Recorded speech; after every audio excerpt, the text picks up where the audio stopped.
Hi, friends. You did an excellent job of talking to me about how you checked my work. First of all, pat on the back for Mrs. McCarver. She did it the right way today instead of always making a mistake, right? But you were able to tell me how you checked my work.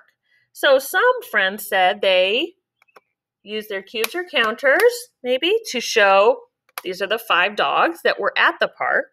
And then 2 more dogs came to the park. And then they counted all the dogs, 1, 2, 3, 4, 5, 6, 7. And that matches what I put on mine. A few other people used this strategy to draw. Okay, so here's the park. 1, 2, 3, 4, 5 dogs were there. And then here are the 2 dogs that just got there. 5 and 2, 5 plus 2 equals 7. So you did an excellent job. We can use all these ways to help us figure out. That's what a strategy is, a way we can figure something out. So I was doing a little more thinking. What if this problem was a little bit different? And instead of it saying there were 5 dogs at the park, then 2 more dogs came to the park. What if it said there were 5 dogs at the park and then 2 dogs left? Before, when we had 5 at the park and then 2 more came, we put it together. But what if this problem said there were 5 dogs at the park and then 2 dogs left? Here's my 5 dogs. 2 of them are leaving. What would that look like on my number line? I think it might look like this. So we're still starting with 5 dogs. They're at the park, right? So I put a circle on my number 5. But when more dogs came, I jumped this way.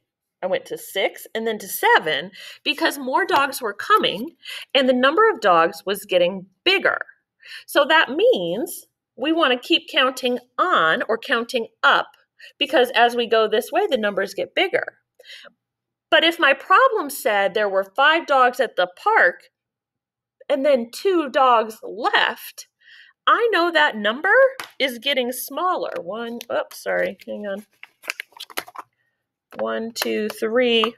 My dogs are running away. 3, 4, 5. These are the dogs at the park. And then 2 of them leave. This number is getting smaller.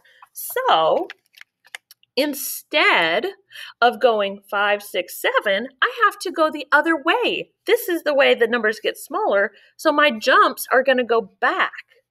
5, 1 jump, 2 jump. Those are my 2 dogs that left. But look at that. Now there are only 3 dogs left. It's just something to think about that we can use our number line for different types of problems. The numbers on the number line get bigger when you go to the right. So if we're putting things together, we might be jumping this way. But we could also think about using our number line when things are being taken apart or getting smaller and going to the left. So let's try one more together. And this time I want you to try to use your number line to solve this problem. It says there were 7 dogs at the park. Then 4 dogs went home. How many dogs are still at the park? Listen again and imagine what's happening in your mind. There were 7 dogs at the park.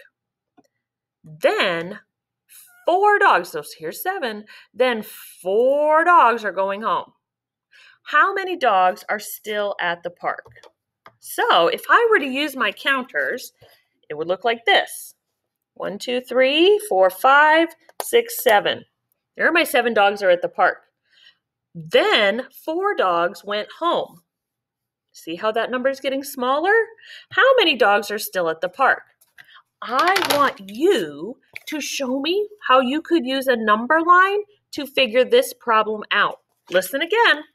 There were 7 dogs at the park. Then 4 dogs went home. How many dogs are still at the park? Try to show me that on your number line. Think about which way your jumps would go.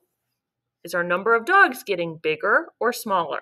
Send me a video showing me what you did and explaining to me how you figured this out, or how the number line can help us understand it.